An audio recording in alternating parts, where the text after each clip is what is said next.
Hi, Sander. How are you? And like this one, how do you handle a tornado boss? I have no idea. Neither do I. But They're it's difficult. such a Uh, good image, yeah. and you know exactly. I would be curious. I'm sure you've got the info on a tornado boss. I would also like to know, how do you handle a tornado employee, because they make their own little tumbleweeds. Yes. So Well, that's a whole other yeah, issue. we'll do tornado Handling boss. the employee, because I had a couple of them like that when I was running the Havas agency, Yeah, and what you need to do with those people is you can't have them be the boss of your key people because they're going to leave.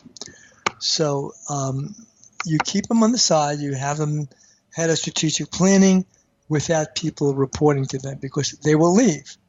As I had a bad situation, so I had to take him off this division that I had and had the division report directly to me.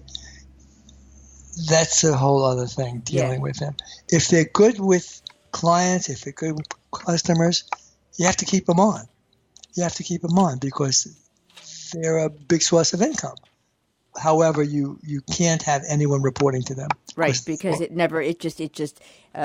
dies a miserable death when Exactly. when you try to take someone. And it's very funny because I don't.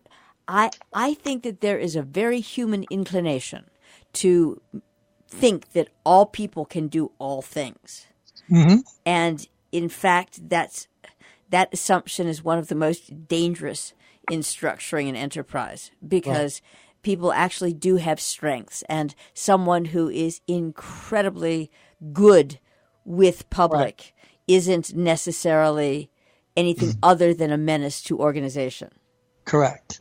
So we're talking about dealing with now the bosses, okay? Yeah. The turbulent bosses. So for those of our listeners who saw the Roger Ailes show on Showtime, Loud Voice, you know what a turbulent boss was like. He was, of course, he died after a year after he was let go by Rupert Murdoch. But Roger Ailes is the example of a turbulent boss. But remember what he did.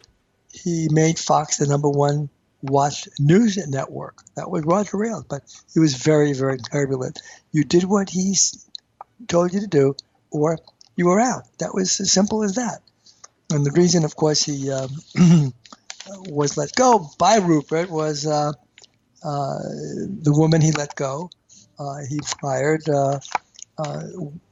Went to her attorneys and said, she was sexually assaulted by Roger, and then some other women came forth as well. And he was gone, and he died after a bad fall, very shortly after that.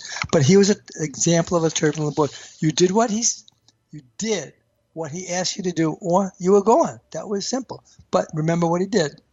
Fox became the number one watched news network under Ailes. So anyway, let's talk a little bit more about this. There's a very good article on the subject by Sue Schellenbarker, great management writer for the Wall Street Journal recently.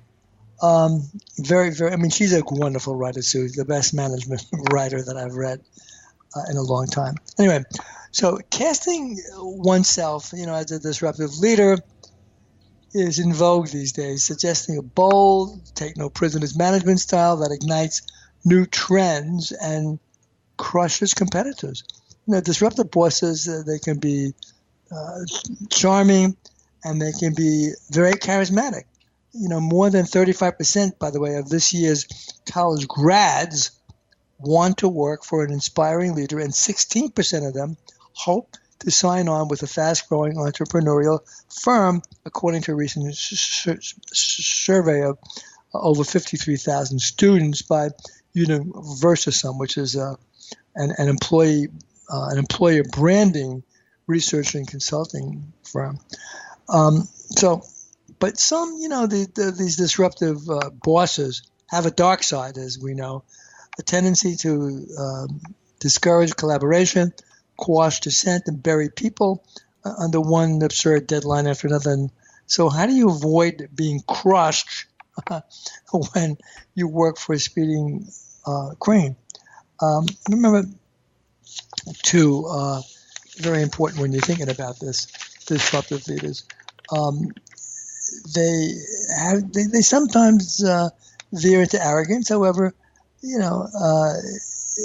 that's the problem. It's their arrogance, and the same characteristics that make them appealing also prevent them from collaborating smoothly with others. They're not team leaders.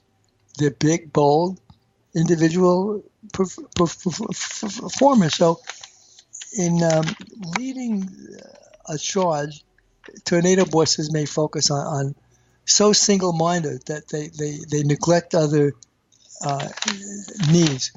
A woman named Nancy Halpern, who is an exec at one company she had worked with, was promoted because she always hit the revenue target. I'm talking about the person to whom she reported.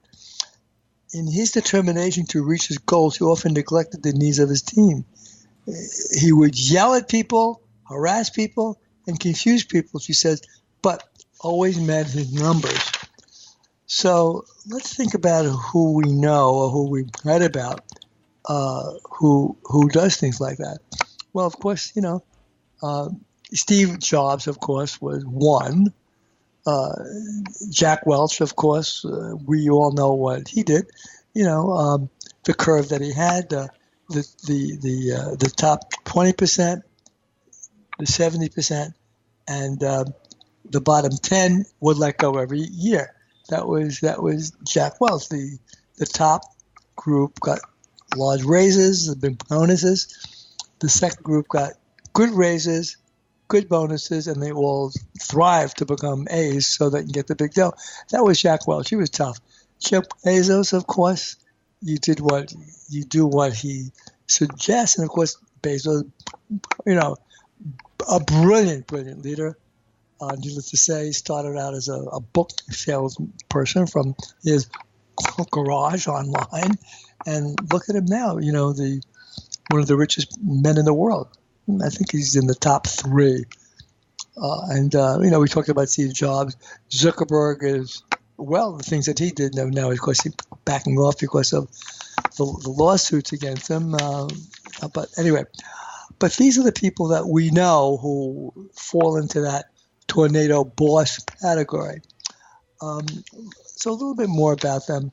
To work smoothly with a tornado boss, you really have to figure out whether you have the complementary skills and fill in with where the manager is weak. Understand your own hot buttons well enough to keep her or him from triggering an angry or defensive response. And remember, you as a manager, you have to be working to get the best out of the people under you, to get the best out of them. Always very important. We had spoken about that a lot in the past. So a diplomatic way to take part in decision making is to affirm the boss's idea first, then point out potential obstacles, right? You tell the boss, I'm not disagreeing. I just want this to be successful. So let's be sure we consider these things. This is talking to a tornado boss. If a dominating boss becomes too oppressive, consider the advice he received from another mentor, which is, quote, is the cost of staying greater than the risk of leaving? My advice always is, when you have a boss like that, no matter how much money you're making, get the heck out of there, okay? You can't get up in the morning and say, oh, my God, I got to go to work for her again or him again. Get out. Leave the job. So in summary, the ways to work with a disruptive leader. 1, cultivate an ability to change course quickly. Ask the boss for help prioritizing projects to avoid overload. Don't take your manager's impulsive or overbearing behavior personally. That's her or him. Use your skills to complement the boss's strengths. Learn from the disruptor's positive traits, such as social confidence and persistence. Know your own hot buttons to avoid reacting defensively. And of course, finally, ask colleagues for advice before offering the boss's feedback. As we discussed in the past, mentorship is very important when you're dealing with someone like that. How do I handle her or him? Mentorship is key here. Okay? So just remember the Roger Ailes show, which is fantastic. I don't know how many our listeners watched it, but it was one of the best shows on the air.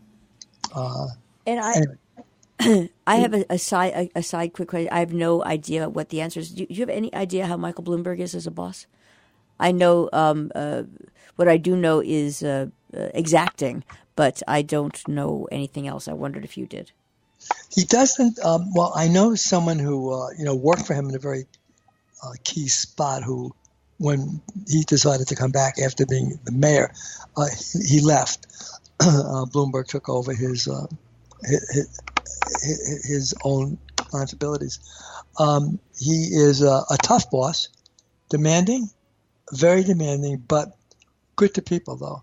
People really like him. I know they had a PR for his firm very, very well. And he's tough, but nice, in a nice way. He's tough in a very nice way. Doesn't holler at you, just says, here's what I need to get done, and you need to get it done by tomorrow night. That's what I heard about him. Okay. Thank you very much, Sandra Flaum, Leader's Edge. Thank you, Jill.